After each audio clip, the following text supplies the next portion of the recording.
How you doing, everybody? Tim here once again. A view from the South Stands coming to you very early Thursday morning after TFC's latest debacle on the road against the San Jose Earthquakes. I'm going to try to quickly get through the game and bring you a couple of observations that I think are worthy of at least some discussion in the coming days, in the coming break, because the Reds don't play for another week and a half until the Antichrist from Ohio comes to town, the Columbus Crew. I thought the Reds went with a relatively interesting starting 11. Richter and Emery were still in a fullback, and Justin Braun returned up top with Earnshaw, of course, in a 4-4-2 formation. Obviously, getting Braun back in the lineup was I think, an idea to try to get Earnshaw scoring again. He scored 5 goals, but he hasn't scored any recently. And as he's gone so far this season, so has Toronto FC. Bendik made an early game saver in the 7th minute, I believe. It's a bit of a sad commentary, which I'll get to in a moment, but can anybody really argue with Joe Bendik being TFC MVP so far this season? I can't, that's for sure. 16th minute in, completely against the run of play. Darren O'D puts a long ball into the box. It gets flicked on to Justin Braun, who coolly pots it. 1-0 for the Reds, who'd have thought.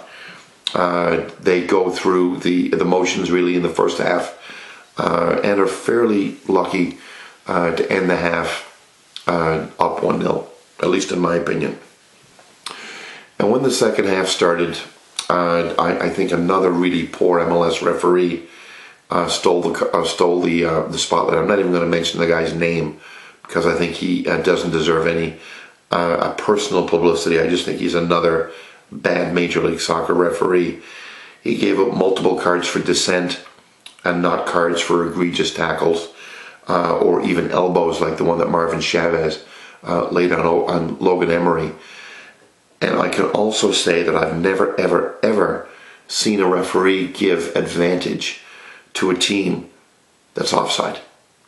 The line judge waving his offside flag, and lo and behold, the ref plays advantage.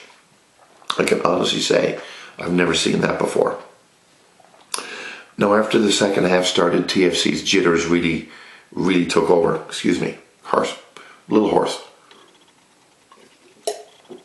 That's better. After the second half started, TFC's jitters really started again. A poor bit of defending from Emery let Wondolowski set up John for the equalizer. And then the floodgates opened. It was all San Jose after that point. The Reds couldn't hold on to any possession whatsoever. After earning it, they burned a lot of calories trying to get possession.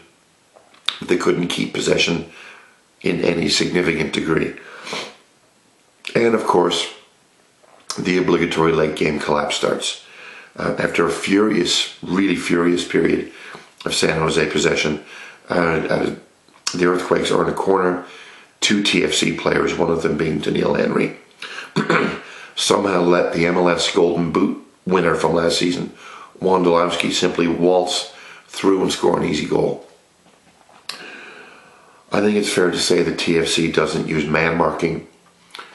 They don't use zonal marking, which are the 2 preferred methods, I think, in world football of defensive coverage on set pieces, on corner kicks in particular. I think they've actually decided to use no marking. I really just can't simply understand how they keep getting it wrong time after time after time. Now that brings me to Daniil Henry. He looked industrious all evening. He was all over the pitch.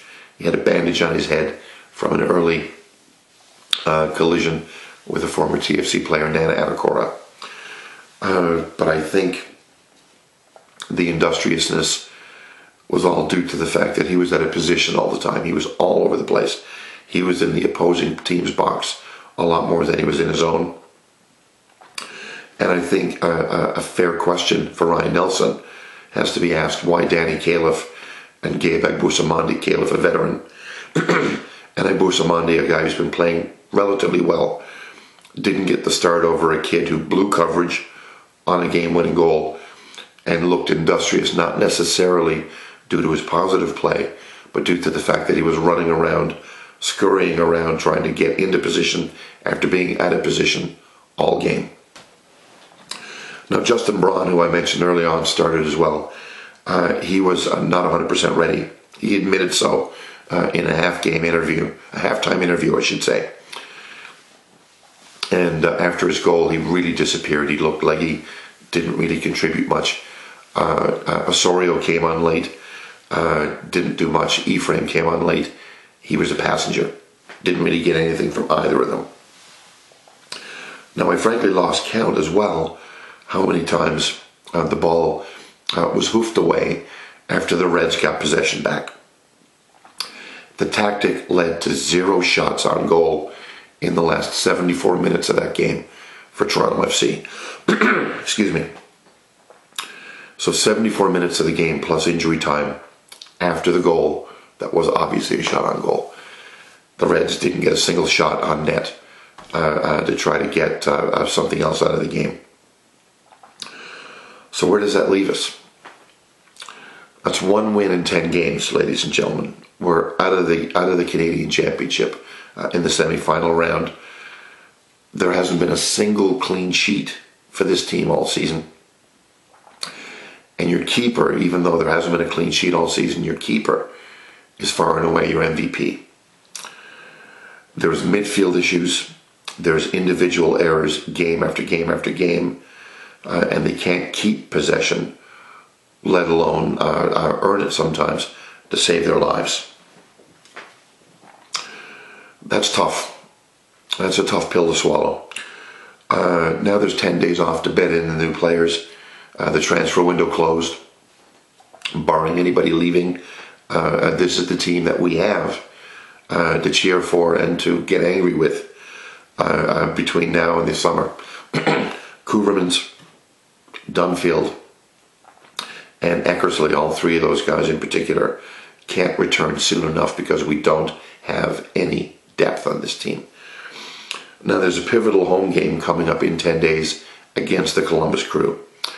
I honestly don't know if I can take another late collapse. I just don't know what to say. I don't know how emotionally I would react to another late collapse, especially against those pricks. I want to know what you think. Please excuse the scratchy voice, but I do want to know what you think. Please leave your comments below. We'd love to hear what you say. Thanks again for watching. I'll have another video blog up after the Columbus game, and I'll have a few more posts up in the next week as well about the team, about its future, and about some of these new players and coaches. Thanks, and we'll talk to you soon. Cheers.